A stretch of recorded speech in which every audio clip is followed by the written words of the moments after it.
中高美湿地边仔的美堤街有真侪电火条仔甲电缆线，影响到湿地美景。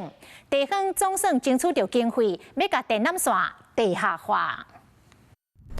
电缆线吊伫半空中，和后壁有红有白高美灯塔出现真侪乌色的线条。这个所在是高美湿地边仔的美堤街，规排电火条啊，真歹看。电费人士望讲会当争取电缆线的地下化，毋过拢无下落。毋若无好看啦，摊价吼，那个低都死的吼。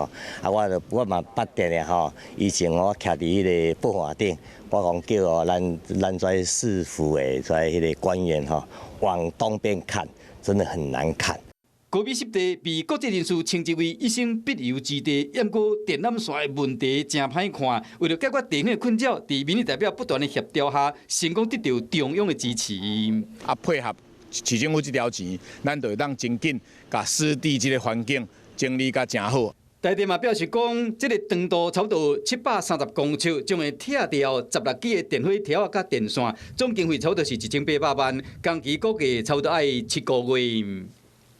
你好，我是宋彦明，想掌握最及时的新闻资讯吗？赶紧订阅、按赞、开启小铃铛，锁定华视新闻 YouTube 频道。